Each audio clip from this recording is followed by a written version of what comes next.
Thank you. So I call to order this regular meeting of the Village of Ashcroft Council for Monday, November 25th, 2019. Councillor Anstead sends his regrets and says he's unable to be with us tonight due to health issues. We have item 2, adoption of the agenda. Are there any errors or, motion to adopt. Sorry, getting ahead of myself here. Councillor Toohey moving the motion. Councillor Anderson second. Thank you. Any discussion? All those in favor, opposed, carried. Minutes of the regular meeting of council held on Tuesday, November the 9th. Are there any errors or omissions? Seeing and hearing none, I declare them adopted as presented. Delegations, we have 2 delegations tonight, and we begin with Deb Arnott from Gold Country, we begin with Marcy Down from Gold Country Community Society. You know what? She says, I'm not ready. All these communities, I'm getting confused. That's okay. It seems to happen because we get calls for Sun Country every once in a while too. And you work for Sun Country, and that's okay. Thank you. Thank you very much to the Mayor and Council for inviting me to present today. And I'd also like to acknowledge that my Rural Creates manager Margaret is in the audience as well. All right. So Gold Country Community Society. We were incorporated in 1991. And you can read the details there. So we've been going for over 25 years already, representing the area. These are some of our newer images that we've been constantly increasing our Flickr account. So this is our mission statement. And I'll just keep moving right along. Our visitor guide will be coming out for 2020, and it's going to be amazing. It's going to look totally different than any of the ones that we've produced so far to date, and that's all I'm going to say about that. But we're pretty excited about it, and we're definitely going to be increasing activity on our website as well too. And our website is going to have a whole new look. In the past, we produced a trail guide, and in 2020, we're going to be launching a new trail map. That trail map is going to be one that people like me who are out, very adventurous, have backpacks, like to do a lot of things, tend to spill coffee. You can wipe it off your map, and it's dry and clean and good to go. So it's more sustainable. It's made out of stone paper. It almost feels like fabric. So again, if it gets wet, you can still keep going with it. Currently, the ones now I have dump stuff on it, and it kind of sticks, that sort of thing. So we needed to make them a bit more Marcy-proof, right? And people love having things that fold up. We do have our maps, and these maps are quite big. We do have quite a few of them still. And some of the really innovative things that people have done with these maps is they cut them in 4 and use them for placemats on tables in restaurants. It's been kind of fun to watch people put these back together again.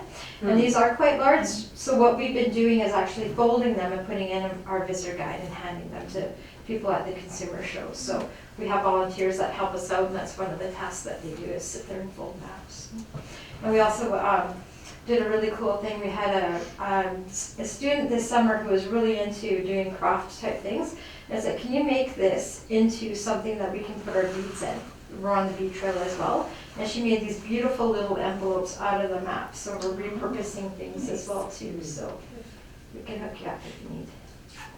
All right, so of course we know about our Gold Country Geo Tour, and if you do not, please give me a call or come into the office and we can fill you in.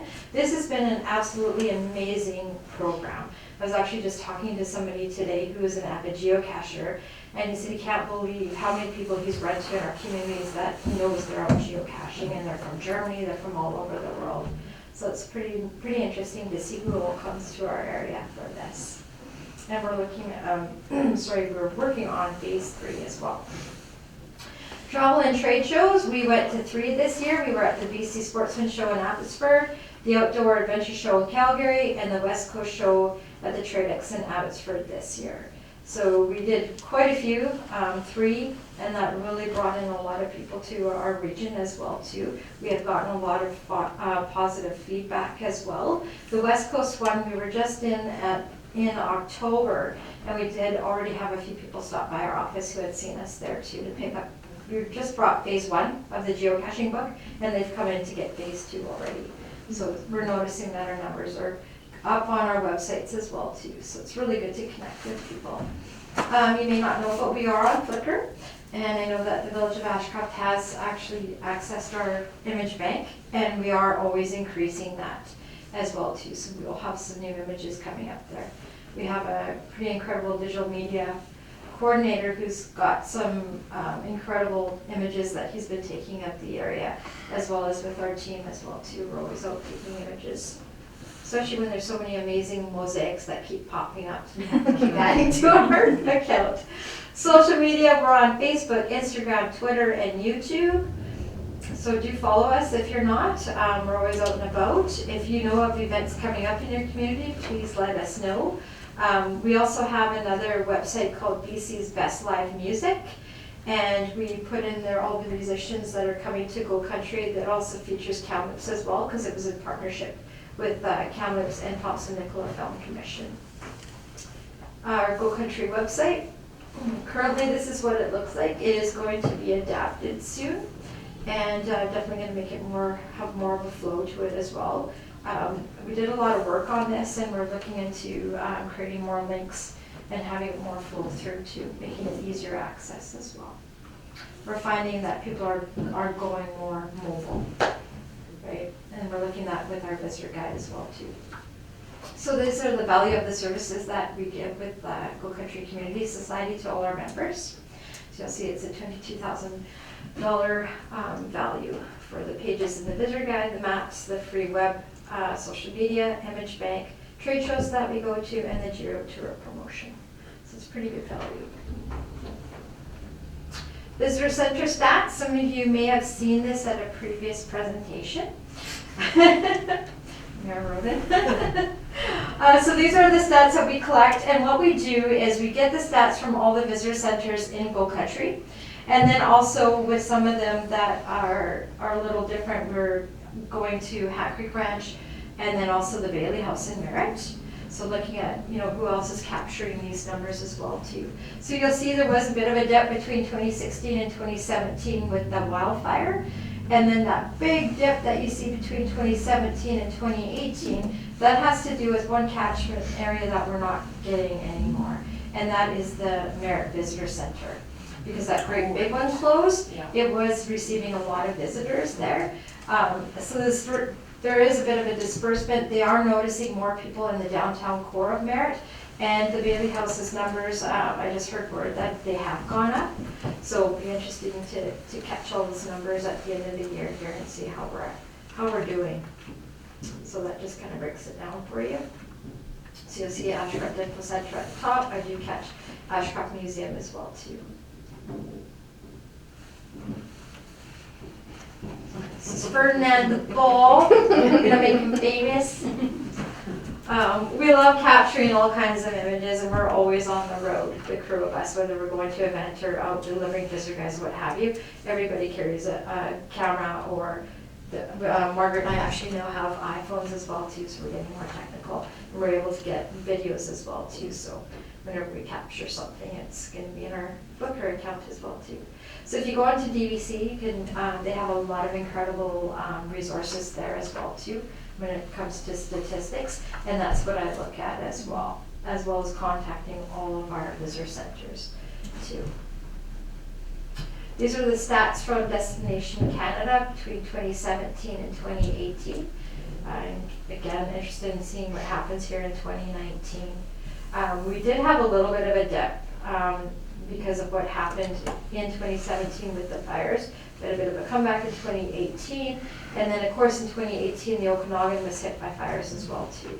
This year's been pretty good, and I've noticed just traffic in town, that sort of thing is picked up, so it'll be interesting again to see what our numbers are at as well too, and how we're going to be promoting for the next year to come. We've been really focusing on promoting on those shoulder seasons and letting people know that our businesses are still open, and letting them know what's happening in those times as well too. That's where social media is really key. Now we're getting into the fun stuff. Reimagine Go Country. So we're going to be changing. We're looking at doing some rebranding. We're coming up with some new items as well too. And we're going to be producing the art route as well. So you're going to see some pretty exciting stuff coming up here shortly as well. There's already been a little bit of a buzz out there. And we're going bolder, better, and faster as well too. So really excited about where our technology is taking us in our new innovation, and looking at the imagery as well too, really brightening it up as well too, and having the augmented reality art route as well too. Connecting our stories to the highway. Here are some of the hashtags that we are doing. We are rural, destination Gold Country, trails gone wild, art route blue, destination rural town, and rural crates. I didn't bring my board in, but I have this board that I painted and it's horses chewed it. So we have on there, we are rural, and we're carrying that around everywhere we go now and having people take pictures with it too. So you'll see that in social media as well. Okay, so let's see if our video is gonna play. So it's just gotta connect to YouTube. And we'll just make it bigger. And what happened to our sound?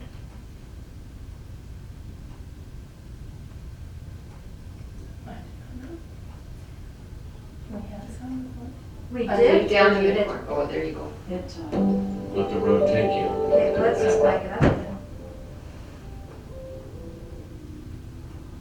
That's your volume. That's good. Let's grab your red part there and Oh, just thank slide you. it back. There you go.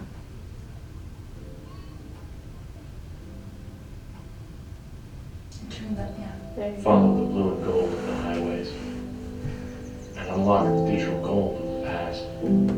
Experience the campfire stories along the way. Let the road take you to the path unknown.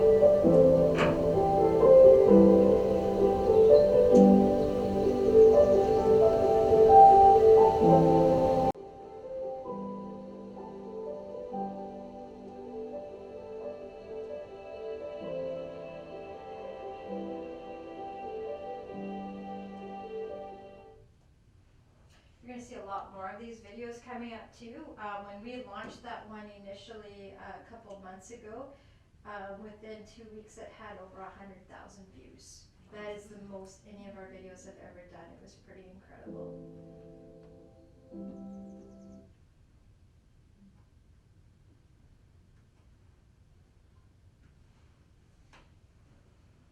This is why we have a digital media coordinator in our office.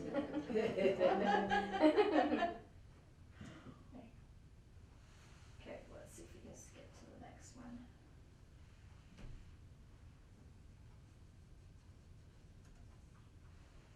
There we go.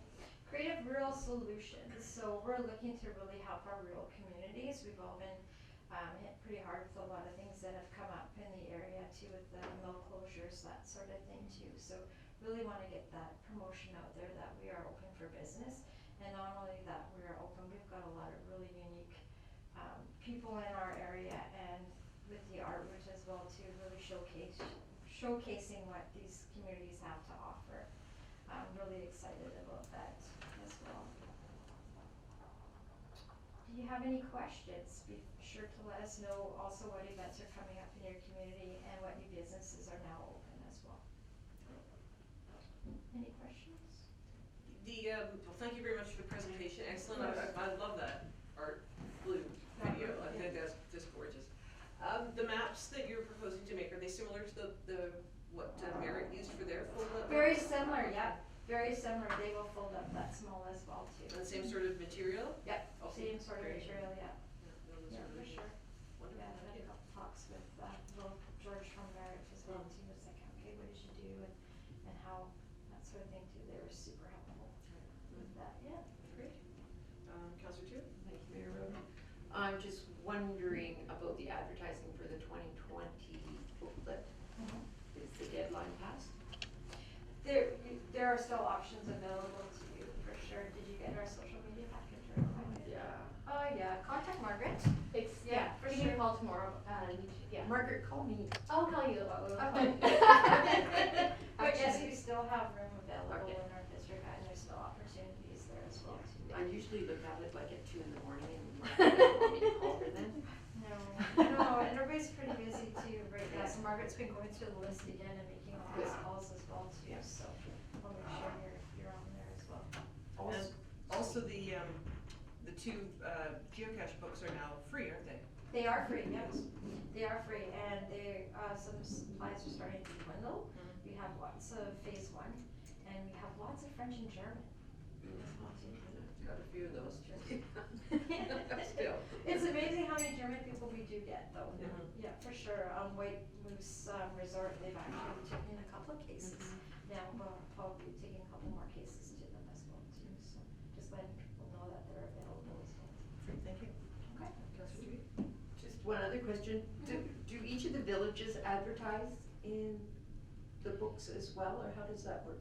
We send the packages to all the municipalities and then they decide whether they're going to put in an ad as well. But I think most of them are, let's go around again too, which is great. It's such a great promotional tool as well too. And like I said, the visitor guide this year that's coming out is gonna be incredible. You know, it's always been awesome and we've always been excited about it, but now we're super excited about it too. So it's gonna be something people are gonna wanna hang on to, which is great. Great, thank you. All right, well, thank you very much for the presentation and keep up the excellent work. Thank you.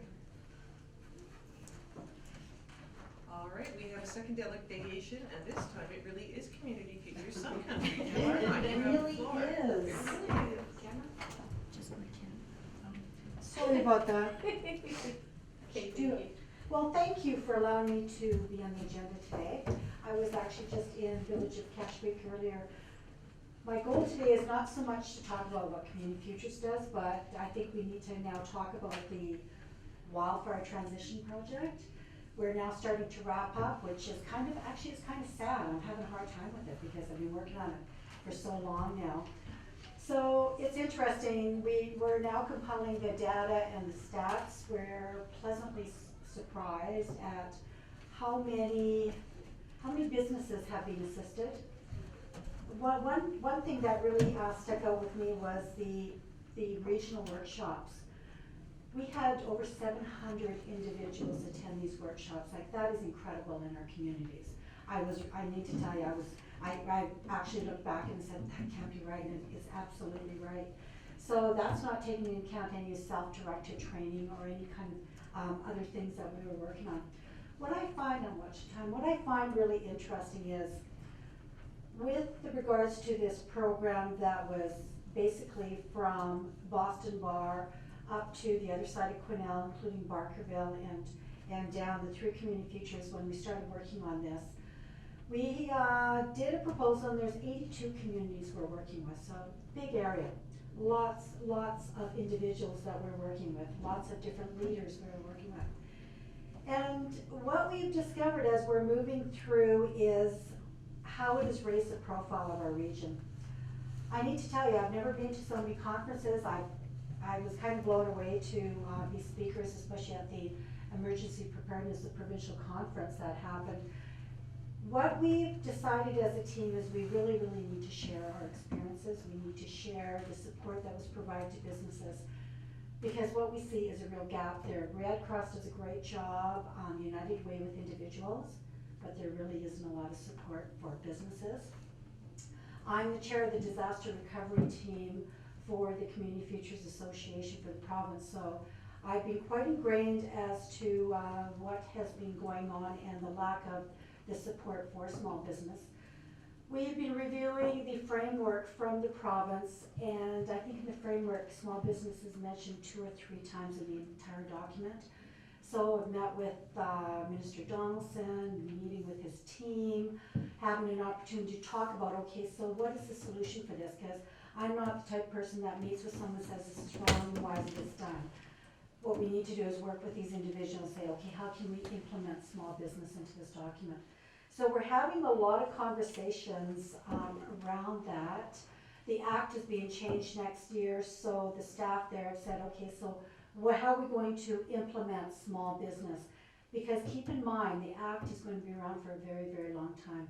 We have this one opportunity to have small business included in this. Some other things that we have been working on is we have a number of videos that we did, and at the beginning we're kind of thinking, is this really going to work? But we're kind of surprised once again at how many individuals are wanting to see these videos. It's doing that knowledge of transfer, working through that and sharing our experiences.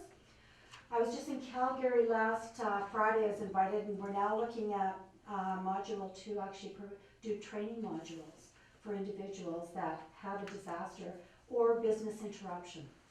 I like to ensure that people understand it's not just disasters that may affect a community. As we all know, we're now dealing with mill closures and we don't know where the next one is. So to me, it's more of a business interruption and how can we support businesses through that transition. So we're working on training modules right now. And there's also a meeting on Thursday that I've been invited to with regards to counts innovation and emergency preparedness. So this is going to be very interesting. So I'll be attending that meeting on Thursday, and once again, people want to hear our story, like what have we done? How did we get to where we are? How did we get the funding that we were able to get? Because we were able to raise 2.4 million, which many individuals thought that that would never happen. But you know what? I think that we had the stories to go along with the funding. That was the big thing. I mean, you can send in proposals, you can ask for money, but if you really don't have the story that goes along with that, sometimes it makes it very difficult for the funders as to where they would fit in this. We did have our wrap-up event, and Nadine was one of the panelists. Thanks, Nadine. And I think that went really well. I got a lot of emails and phone calls following that. I think we need to do more of those kind of things. I really believe we need to share our stories. That is part of how we have got to where we're going today. I find that the more I talk about it, the lump in my throat is starting to get smaller and smaller, and it's taken me a long time. So we're doing the transition now with the Red Cross and working on that, so I'm hoping to have some good news in the new year. But we all know until we see that contract, it's all discussions.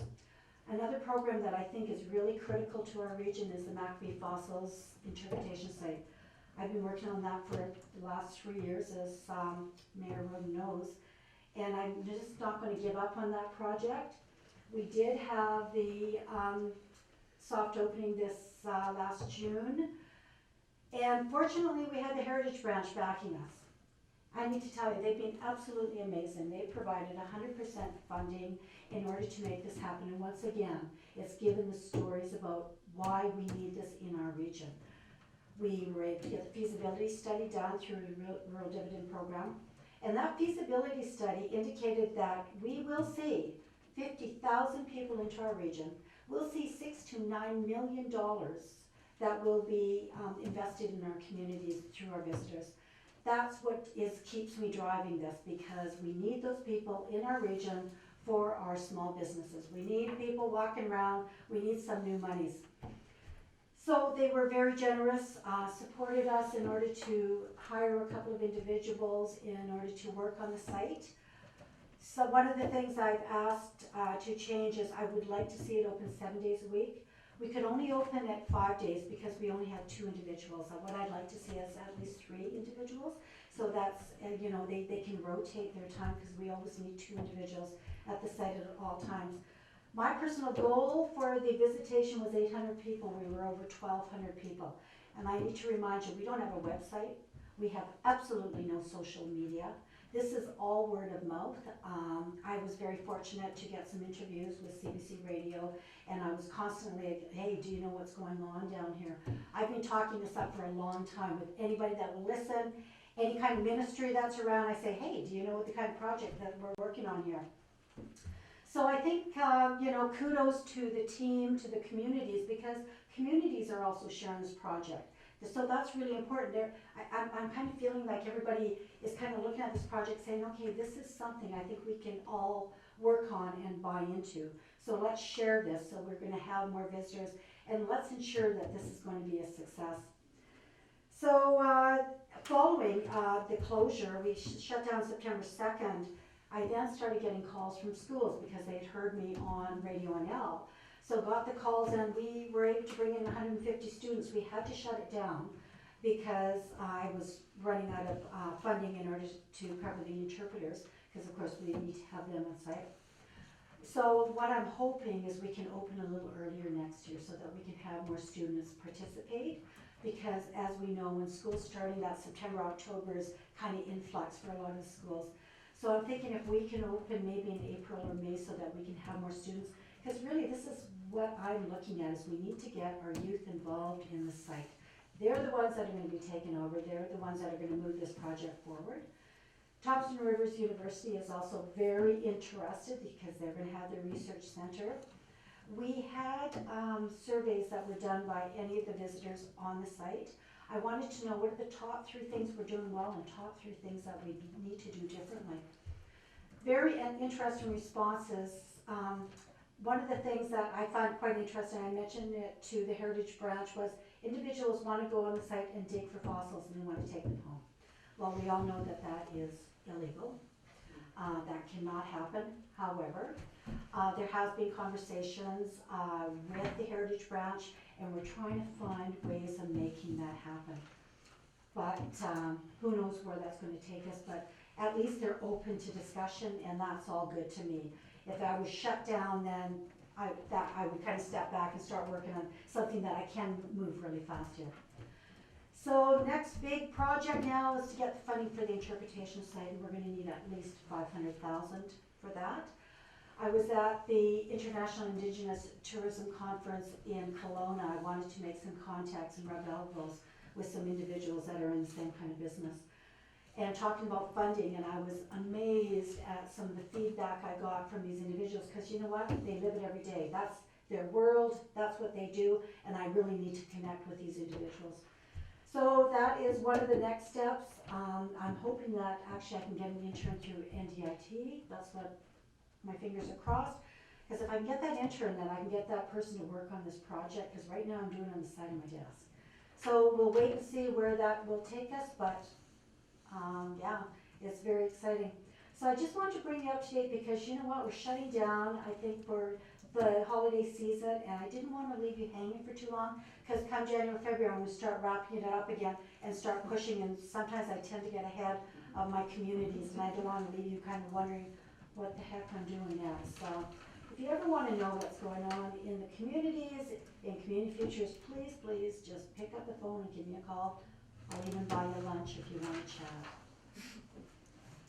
Thank you very much, Deb. You're welcome. And one of the things from the Maccabee Working Group that stuck out was, I think the figure that sticks in my head is people sort of thought that $50,000 a year was a bit pie in the sky. And is it the John Day fossil bed in an isolated part of northeast Oregon gets 100,000 people a year. And our site is right on the Trans-Canada Highway. So certainly that is $50,000 a year is more than doable. So thank you for your work on the Maccabee project. It was so wonderful to be able to go back on the site after 7 years of it being closed.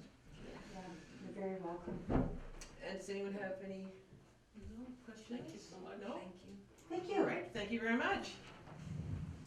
Thank you for coming, and I would like to make a motion that we send a letter of thanks to our delegations tonight, and that we also include Mr. David Rhodes from Dawson Group from the last delegation. Do I have a second? Councillor Toohey, thank you very much. Any discussion on the question, and all those in favor? Opposed? Carried. Thank you. We have a letter, or 2 letters actually, from the Board of Education from Victor, Japan, on pages 6 and then 7 for those who read Japanese. And I would like to move that we send letters to both the retiring and the incoming superintendents of the Fitchburg Board of Education, congratulating them on their respective positions. Second, Councillor Anderson, thank you very much. Any discussion? Councillor Toohey. It has nothing to do with the letters really, but I was talking to Mrs. Cameron, and she's really interested in seeing if we can't get the relationship going a little bit more again. So it's something I think she would help us with. Yeah. Thank you for that information. Any further discussion on the question? Then all those in favor? Opposed? Carried. Item 5.2, Triple CTA Destination Development Sessions on page 8. What is council's pleasure on this? I'd suggest a motion to the effect that we receive this for information and that any interested council members should RSVP. I know the date has passed, but I'm sure they will make concessions for us. Do I have a seconder? Second. Councillor Davenport, thank you very much. Any discussion on this? Councillor Councillor I Davenport. will be out of town, unfortunately. Does anybody else perhaps want to go? I'm hoping to be able to. Yeah. All right, any further discussion on the question? Then all those in favor, opposed, and carried. And we have the information correspondence listed for November 25th, 2019. Councillor Tui. I move to receive and file, please. Thank you. Do I have a seconder? Councillor Anderson, thank you very much. Any discussion on any of the items contained herein? No, seeing and hearing none on the question, then all those in favor, opposed, and carried. Unfinished business, item 6.1, age-friendly program request report on page 10. What is council's pleasure on this? Councillor Anderson? I'll make a motion for the staff recommendation that the council consider participation in the age-friendly program during our budget deliberations. Thank you very much. And do I have a seconder on that? Councillor Tui, I saw you first. Is there any discussion on this question? When is our budget? Budget discussions start in early spring, or late winter, very early spring. Okay, thank you. So any further discussion on this? Councillor Davenport? This is a worthwhile endeavor, and let's hopefully put some funds, or find some funds, matching funds perhaps, for this, because I think it's definitely needed, and it would move us into a more cohesive understanding of age-friendly, so. All right, thank you. Any further discussion on this?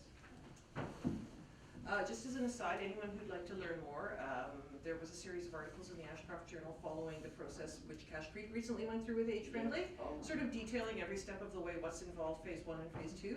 So just for some more, an example that's close to home of a community that went through it, that might provide some useful information. Any further discussion on this? Seeing none on the question, all those in favor? Opposed? Carried. Item 6.2, Mosaic Community Art Request Report from page 11. Councillor Davenport. I move that we take the recommendation of staff that council defer a decision on the Ranchlands Mosaic until a public art policy has been developed. I'll second that for discussion, for purposes of discussion. We have discussed a public art policy before. It is fraught with difficulties. Our former CAO contacted other communities which have a public art policy she could find, or to see if they had one. She could find few that did, and those that she contacted said they wish they didn't have one. And discussing it with the artists at the time, that was something that, a road that they did not necessarily want to go down in the same way that we did. So there were some difficulties and discussions around that topic then. Can you elaborate on what type of difficulties? Just different. In general. From what I remember, the example given was the city or district, I'm not sure which, of North Vancouver. And there were just issues with placement, with the artists, especially if you have a variety of artists included. Different artists have different requests and different considerations. So it was just something that there was just no way we could go down that road. We just don't have the staff, we don't have the resources, and in the end we identified it as not necessary. Also, I mean, the development of a public art policy, that's going to take a lot of staff time, it's going to take a lot of funding, and it would probably then delay the construction of any more mosaics, at least on village property, for probably up to a year.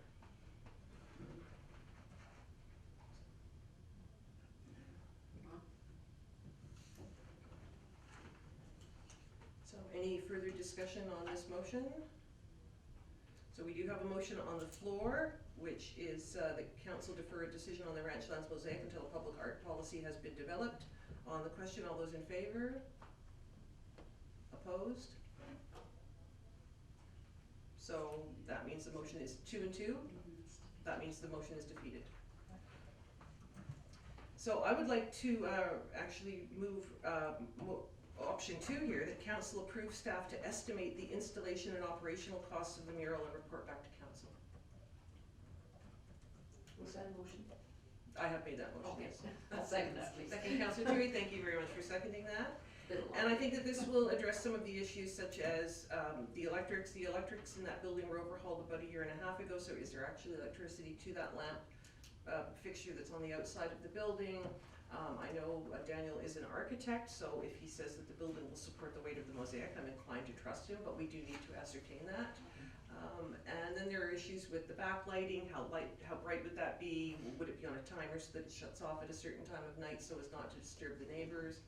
So all that sort of, all those costs could be assessed and then brought back to council, and we can take a look and I think go from there. Councillor Davenport. I just was a bit confused about how, when I did talk to the artists that are responsible for this particular mosaic, that they were interested in having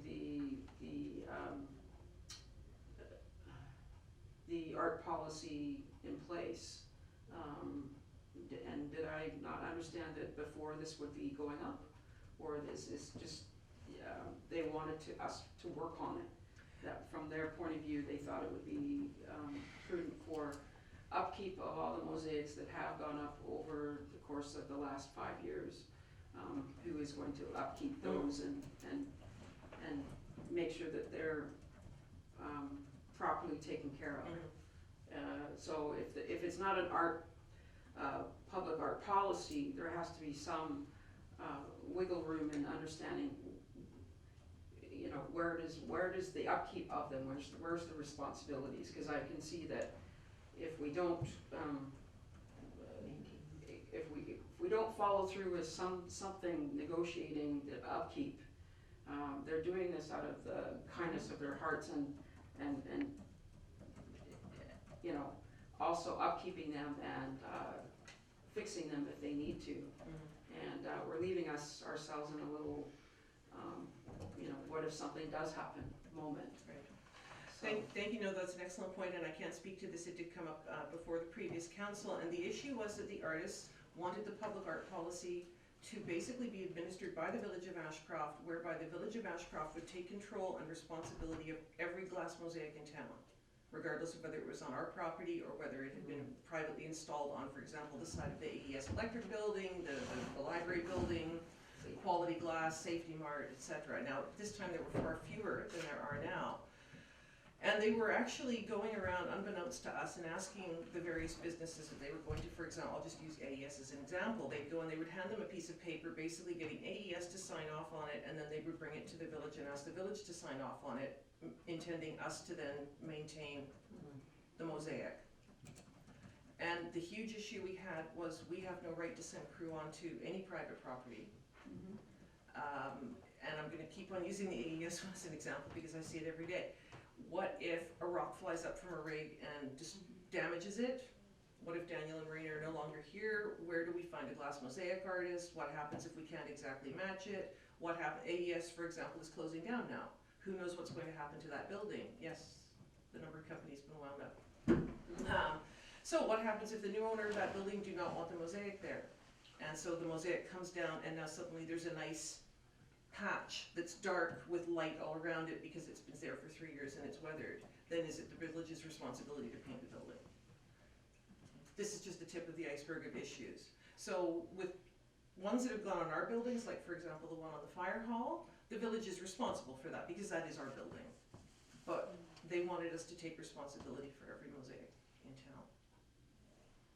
That was what they wanted the public art policy to do. okay. Councillor Henderson. And I agree with you, because I don't think the village should be responsible for, even though we get the art free of charge, of course, and it enhances our community, at the same time, that maintenance is an issue.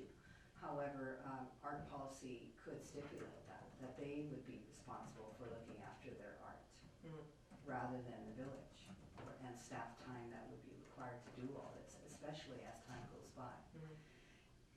That might be something we'd like to discuss at a strategic planning session or even a budget discussion, because there will be financial consequences to that. So I think that is something, certainly something that we need to consider. In the meantime, because they are proposing to put this on a village-owned building, I'm concerned that if we wait to develop a policy, it will defer it too long. And I think it will also send out a message that we are dragging our feet. So I think that by going ahead and having the costs sorted out, I think that will be a good first step. Councillor Toohey. Thanks, Mayor. I think also during perhaps the budget talks, we can discuss maybe having a budget that does have somebody annually go around and look at them to make sure that they are maintained. You know, if we don't have an art policy, maybe we can have something like that. So that, you know, they are examined at least once a year and, you know, a recommendation, and then we can maybe decide if we need. Or since our CFO is not here and cannot send me a glare when I discuss spending money, perhaps we put a line item in the budget each year for mosaics. Yeah. And then that would cover if, you know, there was another mosaic proposed for one of our village-owned pieces of property or buildings. But if it was a mosaic budget, there'd be considerable latitude in how it got spent on the mosaics. Councillor Henderson. And as well, we would have to consider then how many mosaics are we going to be wanting staff to look at once a year, and because all of this, you know, is time and effort and costs money, so. And again, we can't send village crew or a staff member onto private property to assess the mosaics that are there. That would be the responsibility of Safety Murder AES or the TNRD with the library. But we do have, in the meantime, we have the one on the fire hall, we have the ones in the Heritage Park, and we've got the one on the old fire hall. Councillor Davenport. Thank you, Arun. I guess that's, my question is that, you know, to find an estimate on this installation of this particular one, but between now and the time that we kind of actually look at this, what if something happens? What is that relationship between something, it's on our property, it's on our building, if something happens between now and the time that we decide who's responsible for what, where does that go? What, if something happens to an existing mosaic on village property? Yeah. That would be, because it's on our property and we have assumed liability for it, I shouldn't assume, then that would be up to us then. If it was damaged, then we would see it repaired, repair it ourselves. If it was something to do with the glass, I presume we would go to the artist and say, we don't have anyone on a crew who can put together a glass mosaic, but can you come in? And that's all I wanted to define, that would be, we would do that at this point. Yes, I mean, there was an issue with cracking on the one or two of the Harmony Bell panels. The clear glass was cracking, but there's nothing that can be done. I mean, that was not anything to do with us, that was just a fault in the glass. Right. And it's really not that noticeable unless you know it's there.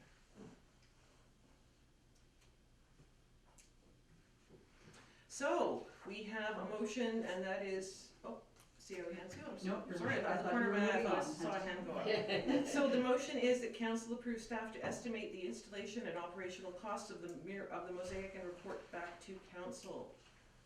I'm going to call the question. All those in favor? Opposed? Carried. Thank you very much.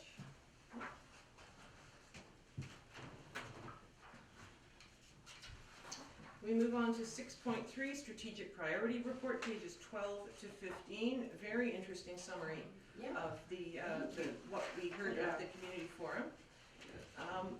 And I would actually like to move option 4, which is not on page 14, because I've written it. And my option I'm proposing is that we move that staff develop a survey re-communications and distribute it via mail drop, website, village office, other venues as appropriate, and enter all completed surveys in an Ashcroft Bucks draw. So do I have a seconder for that motion? Sure. Thank you, Councillor Toohey. And the reason I'm suggesting this is because, as I said, this is very interesting and very useful. However, there were only 35 responses, and it was from a demographic that skewed older. And I think that if we sent out a survey to everyone, we might get, with more younger people participating, we might get possibly a different result. For example, I have heard anecdotally and read in several places now, news outlets that I respect, that the demographic on Facebook is largely older. Younger people are not as on Facebook as they were. They're mostly using Instagram and I think TikTok is the big new one, I gather. So I think that if we put out a survey, we had very great success when we put out our first survey, I believe it was for the OCP process, and we offered Ashcroft bucks or local gift certificates. We had a very good response. I think we had about a 20% response, which is very, very good.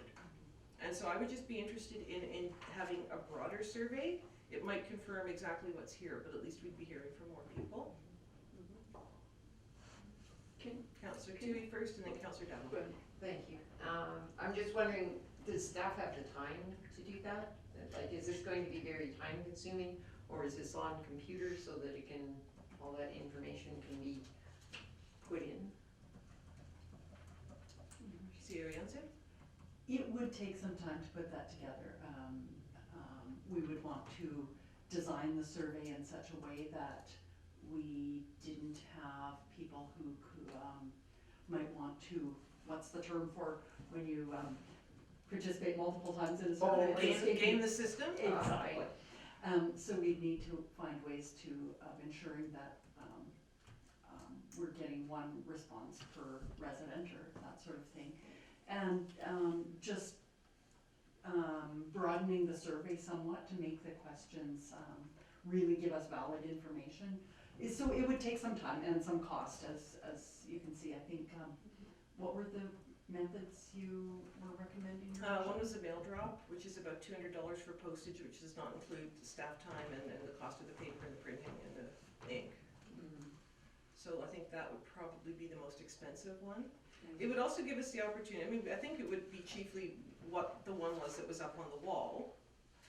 So asking which of these three methods for regular and for emergency communications would you find most effective, but perhaps give a chance to also have an other category in case there is something like TikTok out there that I just happen to know about because I read a lot of stuff about social media. So so just give us a chance to get more information and make, I think, a more informed decision. Councillor Anderson? I agree with you. I think it's important that, we only have about 35 responses and there's 1,500 people in our community, right? So it is important to try to gather more response from our community. And, I know we have to absorb some cost to do it, but I just feel that it is a very important step. We should move forward with that. Thank you. Are there any further comments? Councillor Devlin? I just wanted to repeat your, Okay. came pretty quick there. Sorry, okay, I'll slow it down. I move that staff develop a survey regarding communications and distribute it via mail drop, website, village office, other venues as appropriate, and enter all completed surveys in an Ashcroft Bucks draw. And I can let staff see this afterwards if you want. If you want the wording, I can show it to you afterwards. Oh, that's okay. All right. Any further? I'll have to translate it for you because it is in my shorthand. But any further discussion on the question then? All those in favor? Opposed? Carried? Would you like your no vote recorded? Thank you. Item 7.1 under new business, community to community forum, otherwise known as a C2C, pages 16 and 17. What is council's pleasure?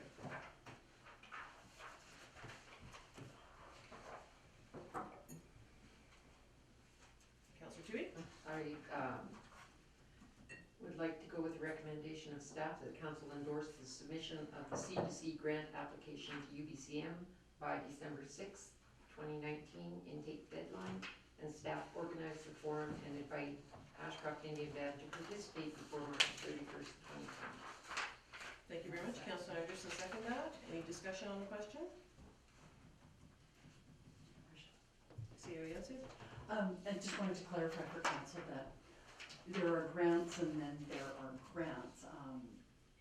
in many different aspects, and one of those is reporting. Some grants require really extensive reporting. There's a few grants, this one, the NDIT internship grant, and so on, that are far less onerous. They have a one-time report at the end that is a fairly simple report to put together. So in terms of the burden that it places on staff for reporting, this is one of the lesser grants for that. Thank you. Councillor Judy. Thanks, Mayor. I think that it's time for us to, because we as a council have already been here now for over a year, and we haven't initiated or had any meetings with Ashcroft Indian Band. And I know there was a closeness that had developed in 2017 when we had the wildfires, and I'd like to see that continue. I have my own relationship with, some people from there, but I would like to really see it move more forward and, us become one community. And I think that's really important, and I think it's possible. Thank you. Any further comments, discussion? No? On the question then, all those in favor? Opposed, carried. We have no bylaws meeting discussion tonight, so we move on to 9.1 on page 18. And that is regarding the information from the community forum. What is council's pleasure on this? Excuse me.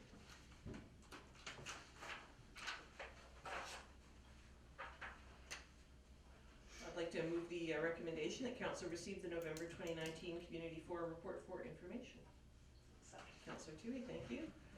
The wonderful feedback, thank you, and I was really happy to see the very positive response to that format. It was something completely different and new, and that doesn't necessarily fly, but every response I had was people really enjoyed the format and thought it was excellent. And I had an opportunity to be at the TNRD last week for some meetings, and I talked to a couple of my fellow directors on the board there, and they were very intrigued because a couple of them had community forums coming up, and when I told them about our success with this format, they were very, very interested.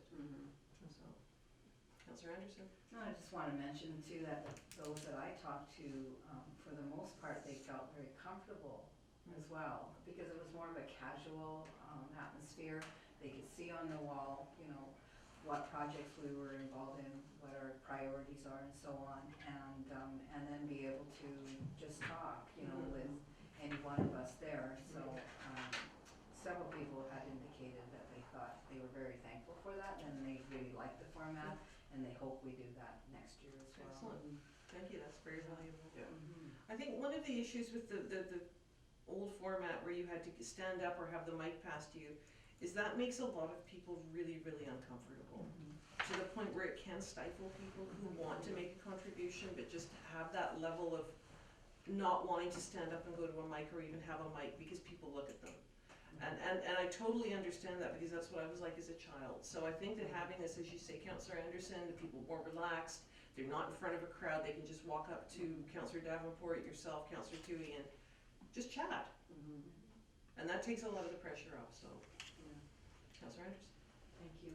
And even some, I think, even wouldn't even approach a councillor or the mayor either, even in that kind of a format. But we were there, and I know for myself, I approach people and talk to them while I'm giving them their dots, and that type of thing. And so I think that says a lot for the comfort level of the community as well, that they just can feel really comfortable, and then they open up, and you hear from them how they feel about things and other issues, and just general discussions. Thank you. Councillor Davenport and then Councillor Toohey? Well, I wanted to say thank you to staff for actually putting that the dots in the first part of it, because I think and making that the first thing that people actually do, because I think as you said, it brought that comfortability, that funness, that playfulness that was probably the spirit of what we wanted to do. And thank you so much for having that vision. So. Thank you. Councillor Tui. Thank you. I know myself, I really enjoyed it. I was talking with one person and I didn't know the answer. I thought I might, but I wasn't sure, and it was a financial. So I said, why don't the two of us go over and we'll talk to Yogi?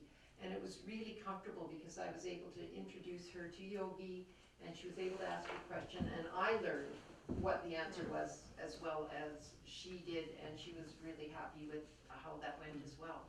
And yeah, it was nice because the people that felt comfortable with whomever, they could approach us or we could approach them, and yeah, just check if there were any questions. I really enjoyed it too. And it's interesting the questions that came out of this as well. Great, thank you. Any further discussion? Oh, CAO Yancy? Your worship, I just wanted to mention that we had hoped that the time frame we set it for would allow us to be accessible to both families with small children, seniors, and the business community. And I think we didn't quite hit the mark on the third one. We still need to do some thinking as to how we might improve a future one to draw in the business community.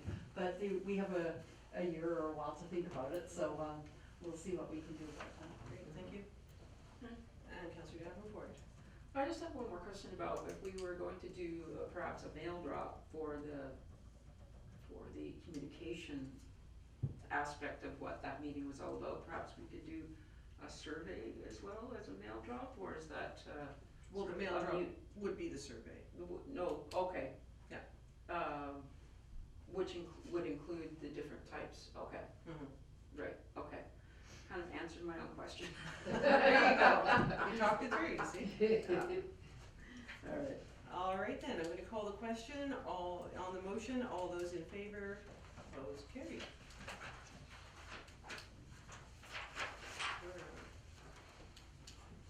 Item 9.2 on page 20, curling rink ice plant update report. And I would like to move option 1, adding a direction to staff to look for additional funding opportunities for the chiller. Councillor Anderson, thank you. Open this up for discussion. Pardon me? Can't see Your it. worship, maybe I can provide an introduction that might help council join the discussion here. When we entered the process of procuring 3 quotes, it was with the best of intentions of compliance with the procurement policy. We had assumed, based on some rough information that we had, that it would come in well under, the project would come in well under $100,000. It's now looking like it's going to be substantially over, which we in good faith cannot proceed without either council's approval to waive that policy or actually complying with the policy. It is a bit discouraging when we are looking at these costs, because these, as we know, are not going to be all of the costs yet, but we're learning as we go with this project for sure, because we haven't had an assessment beforehand, like with, say, the water treatment plant or something, where we would have had a better sense of where the costs might be. Thank you. Yeah, the figure we were initially given for the chiller was around $65,000. So I think in this case, waiving the adherence to the procurement policy, because staff have already obtained 2 quotes, and they are still searching for more. So I think that while that is ongoing, with the information we've already received, tells us that we will need to look for additional funding opportunities in addition to what we have now. Is there any further discussion? Councillor Tui? Thank you. I'm just wondering, we had that idea that it may be around 80,000 or whatever it was the idea that we had that amount, was that from one of the companies that's actually bid on the job? That was, No. or is that? I believe that came from the curling club. That was what they felt felt that it would cost for a chiller. Okay, I wasn't sure where that number had originally come from. I thought maybe it was from one of the companies. Okay. Oh, maybe they had to some other community, and that's what it had cost them. I'm guessing Yeah. that that's where the information came from, but Yeah. I don't know. I just know that it came up at a meeting with the curling club. Okay, Councillor thank you. Davenport. I don't know if this, I thought it was from the assessment that we actually had done. No? They did not give a cost. They merely said that we either had to have the chiller assessed, which at a cost of $15,000, or we would have to have it replaced. Okay, that's the number I'm getting. Right. Okay. So we have approximately $55,000 in the capital asset replacement fund for the curling club, and an indication that we would possibly be able to get some gas tax funding from the TNRD.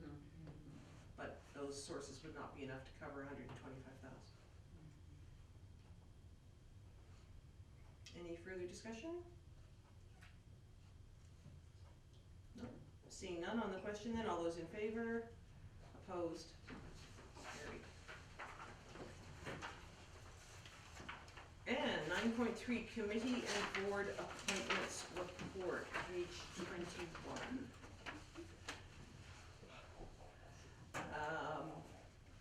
I would like to suggest that council take a look at this report and take a look at the municipal committees, standing committees, statutory appointments and local societies, and then look at the ones that are sort of falling under other, and come back to a subsequent meeting with their suggestions as to what should happen with the ones such as healthcare, tourism, economic development, heritage, and seniors liaison. So do we need a motion to that effect? So that, the Coles Notes version of the motion then would be the council take a look at the committee appointments and report back at a subsequent meeting. Much less rambling. Second, Councillor Anderson, thank you. And I will say right now, because I did not include it on my board report, or my mayor's report, under the statutory appointments, you'll see Historic Hat Creek Society, which is the Friends of Historic Hat Creek, the site management organization which looks after it. They have at their AGM coming up on the 11th of December, to which only members can go. And to be a member, you have to have purchased a membership for Historic Hat Creek. And this year they are not selling them during the off season as they have in previous years, so only people who are signed up now can go. They will be voting to change their constitution to remove all the statutory appointments, so that would be all the local government seats will be removed from the Friends of Historic Hat Creek. Local governments will no longer have a seat at the board table. Unless you're voted in. Unless you run as an individual, individual. Okay. on your own and are voted in.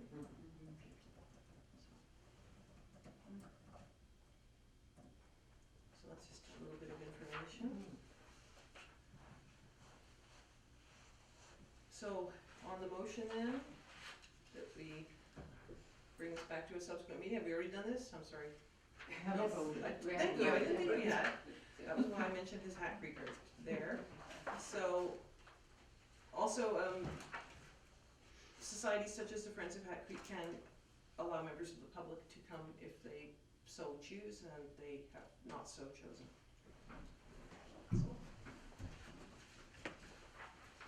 So on the question then, all those in favor? Opposed? And carried. Flipping back too far.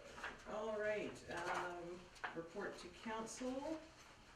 So there's some mayor's reports, some interesting information in there, I think, about Royal Inland Hospital. I heard on the radio today that they are now looking at starting to think about phase 3.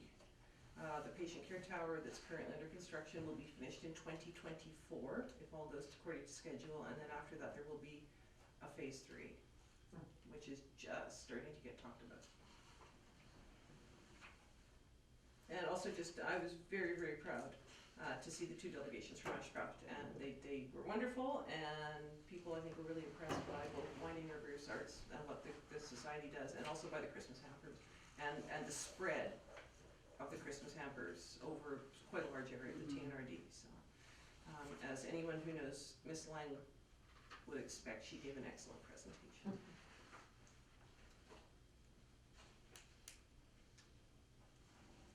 All right, and then we move on to Page 28, invitation to attend an Emergency Management BC SILGA workshop in Kamloops on December 6th. And I would like to move that interested council members be registered for the Emergency Management Legislation Workshop in Kamloops on December 6th, and that funding be found within the Village of Ashcroft budget. Second it. Thank you. Councillor Davenport, second. I think this is a very important event for us to attend. It's suggested to keep December 6th as a Friday. Right, that's also the parade. Mhm. But this is, But this is during the day. this is in the daytime, so it's 9 till about 1, I think, so, yes. Busy day. Councillor Anderson? Thank you, Mayor Odom. Did you say it's at 1 or it's on No, it starts at 9, I believe it starts at 9 in the 10. morning, or 10 in the morning, 10 till 2, 10 to 2? so. And of course, this time of year, the weather, all bets could be off, so if it's really icy, I wouldn't be going.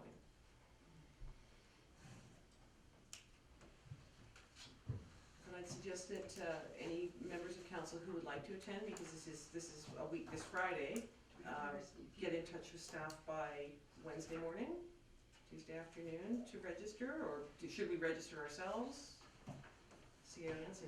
Your worship, I think it would be best if you register yourselves, that way you'll get the communications if there's any changes or updates. As far as the cost to travel, absolutely we can find that out of surplus. Perhaps we should have some clarity on the motion as to how many, would this be the cost for 5 vehicles to travel independently, or do you want to limit that in some way to encourage car sharing? I think we should encourage car sharing when possible. So maybe limit it to 2 vehicles, 3 vehicles? I don't know how many people think they would be able to go on Friday, November, or December the 6th? I don't think I'll be able to. Okay. I definitely would try, but I would make it a business trip, so. Okay. I can't see myself closing, so. Right, okay, so it looks like 2 people going. Great, any further discussion on this? All right, Councilor Sorry. Tweedy? Okay. I'm just wondering if staff is interested in this as well. CEO Yancy? I would probably attend as well, but I would look to car share probably with one where you're going. Okay, thank you. All right, any further discussion on the question then? All those in favor, opposed, carried.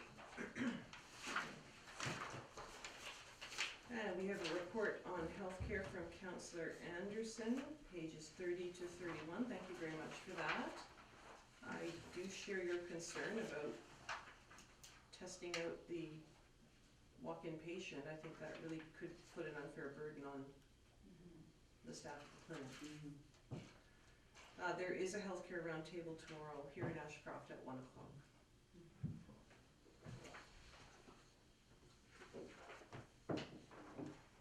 And on page, do we have any further verbal reports from Councillor Davenport or Councillor Tweedy? No, not at this time. Thank you.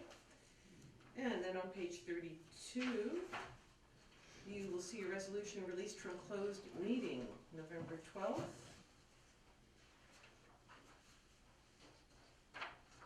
So this is releasing information from a closed meeting back into regular meetings so that it now is no longer in camera. And one of the reasons for this is that we do need to clean this up, because some items that do need to be discussed in camera only need to be in camera for a certain period of time.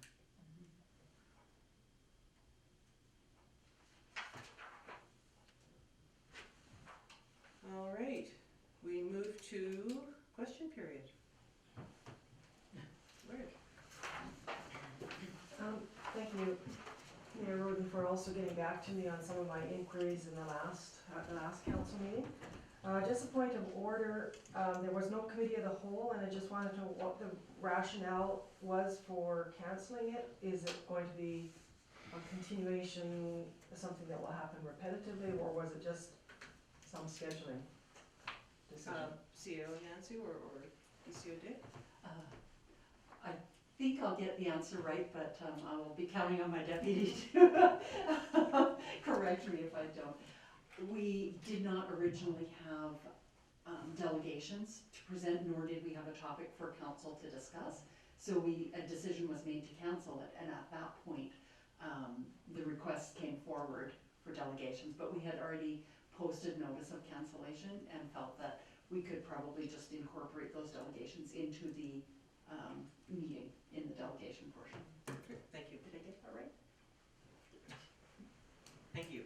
So there's no statutory reason to have it, even if it's posted, is that right?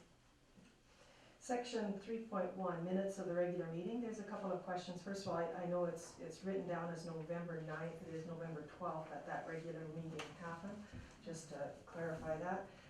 So section 4.1, when David Rhodes did his presentation, he had mentioned that Councillor Davenport had asked a question about clearing bridges, and he said that it was possibly 36 hours, he wasn't sure, he would get back to council. Did he get back and clarify his response? I have not had a response from him. I don't know if staff has. I can follow up with him if you'd like. I do have his email, I can contact him and ask him to check that. Sure. Because last year, I did write a letter to the transport minister, and they said it was 24 hours. So just wanted to know if that had changed or not. I know there have been quite a few changes to the winter road regulations. They came into effect at the beginning of this season, so I will confirm that with him. Okay, thank you. Still under the minutes of the regular meetings, section 7.1, regarding the variance permits applications that had been passed by resolution of council. I had asked the question regarding if a public meeting was necessary, and the response was no. But under Part 4, Planning and Land Use Management, Community Charter, Division 15, there is a requirement for a board of variance under section 536 that a council must by bylaw establish a board of variance, and the board of variance cannot be council members, must be appointed by council. You do have a bylaw, 750, but I did not get the impression that there was a board of variance that approved of those what are they called, DVPs? And I'm just wondering, is that legal when it's legislated that you have to have a board of variance in order to pass those? Yancy, thank you. Thanks, Your Worship. The board of variance is an appeal process to allow anyone who makes a request of council and whose request is denied. It is an alternative process that is independent of council to allow appellants to appeal the decisions. The authority of a board of variance is very deep, but its scope is very narrow. The only appeals they are allowed to consider are based on hardship alone, and they are quite constricted as to what they are allowed to even consider as a process. But it is not a process that must be engaged in together with the process to council. It is simply an alternative if the appellant is unhappy with the council decision. Okay. Does this answer your question? Yes, thank you. Section 10.1, still from the minutes of the regular meeting, there was, I had asked the question about water meters, and Mayor Roden, you had answered that the TNRD had received a full grant in order to install and provide water meters to all of its 11 rural water systems and all the residents at no charge or no tax increase. And I'm just wondering, will council consider looking into, now that the water treatment plant is complete and that we should be really focusing on water conservation simply as good thing is for, climate change and everything else. Will council look into perhaps looking at that grant that was provided for the TNRD and look at metering in the village of Ashcroft? Since we are, according to Peter Coxon, the highest user in the country per capita of water users.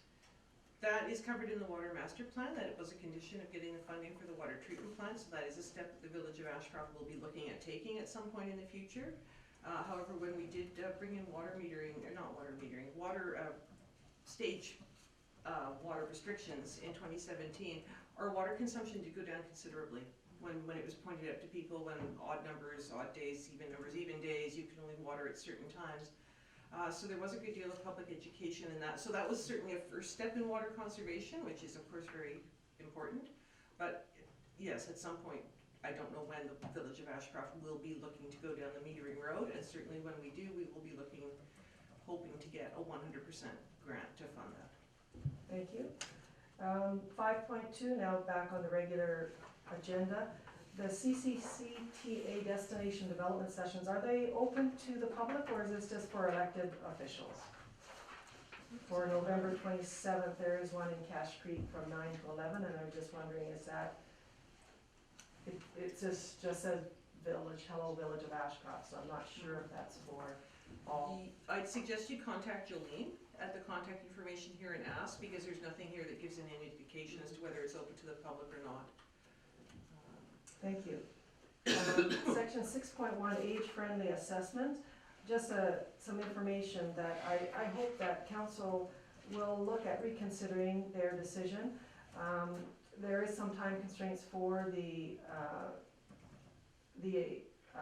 grant being January 17, 2020 for Stream 1.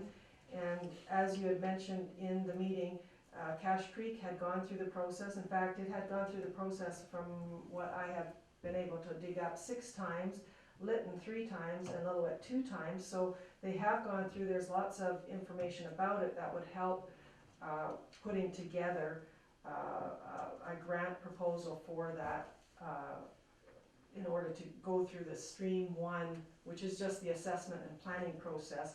It doesn't actually involve creating a project per se, funding for a project. So just that information. 6.2, you had mentioned something under the mosaics I didn't catch that about, as an example, you said AES, and I'm not sure, is that the elementary school? Or No, Associated Electrical Services building at the corner of 97C and 1st Street. Right, thank you for that clarification. Sorry, acronyms. I was like, oh. Yeah, I know, I still think AES, it's Ashcroft Elementary School. Section 6.3, the strategic priority. I'm just hoping that when council looks at communications, that they don't consider the discontinuation of the newsletter, that they continue to use forums, community forums as a way of communicating information. And a suggestion, instead of using the bulletin board on the village office, which is really probably not used by very many people at all, but it is legislated as, for instance, when there's a meeting that is to be scheduled, that you just have to have it on that board. I think that comes from many, many years ago when that was the only way of communicating. Perhaps the bulletin board at the post office or somewhere around could be used instead, where everybody goes by.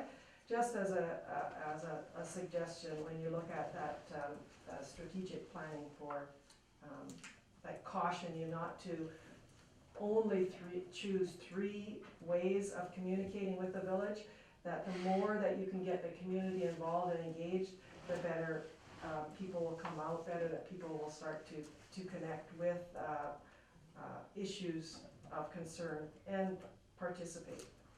Thank you. Section 9.1, that dealt with the community forum report itself. And I was just going to mention that, yes, there was a little bit of a contradiction in the fact that it was a very, you said it was a success story, and then you also mentioned that there was only 35 people at the forum, so I got a contradiction there. statistically, that's not very significant. However, I understand what you mean by it was nice to have people be able to talk. I myself could not participate in that, but I had asked if the survey would be available on the website, and for the love of God, I could not find it on the website. I could not find that survey. And I'm not sure if the village website is being kept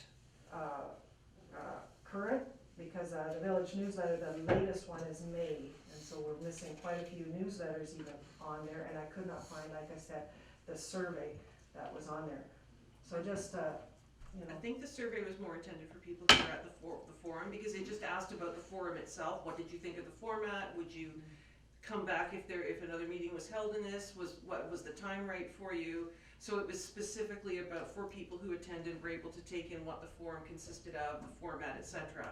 So it wasn't asking about communications or anything like that. Oh, okay, because I thought there was, in the minutes, there was going to be a whole package, whatever was presented at the forum was going to be on the website. That was my understanding. CEO Yancy? Your worship, the handout that we provided at the forum is available both on the website, and there is a hard copy on the counter here at the village office. If Ms. Mertens would like to pick one up on her way out, she's welcome to. And where on the website? Because I looked at every place I could find on that way. I went through the whole thing. I can find that for you and send you a link. Okay. Hang on, let me go to my notes. Yeah, and one question that was asked on the survey was interesting. It says, how well did this day work? And I just noticed, great. Well, of course, if you attended, it would be great. So it's kind of a weird question to ask. So just a caution when you're preparing a survey to really look at the survey questions very carefully. And regarding the contradiction, no, I was a little disappointed in the turnout, 35. I mean, it's better than none, and I've certainly heard of meetings in Kamloops with a population of 92,000 where they would have been happy to have 35 people show up. But what I was pleased with, and the reason I think it was a success, was because everyone was very appreciative and enthusiastic about the format of it. So I'm hoping that next time we have a meeting like that, if we can do it in that format, the people who remember what it was like will say, oh yeah, that was great, it was a great meeting, I really learned a lot, because that's going to help to spread the word. Okay, I would just suggest that you don't drop the idea of having presentations with the PowerPoint presentation with people sitting as well, and maybe incorporate both ideas together with maybe the beginning with, I like the sticky dot note as well, putting their kind of voting by dots, and communicating with council before sitting down to maybe a presentation, because for efficiency reasons, you get a lot done and a lot communicated with a PowerPoint presentation, and then people might have some questions as you mentioned, and it is very nice to talk one-on-one with council, but for efficiency and time constraints, etc., I just suggest perhaps combining them. There will be some subjects, obviously, the budget discussion leaps to mind in the 5-year financial plan, that of course will need a PowerPoint presentation. I don't think CFO Bala would like to repeat himself 50 times over the course of 3.5 hours. That's right, and the time, as you mentioned, is a lot longer for that kind of a format. And the last one, 9.3, the board appointments, just the portfolios. I hope that those are not just abandoned. I hope that council will consider continuing to be liaison with many of these community groups. They're not really considered committees of council, but just for liaison, for again, community engagement. If people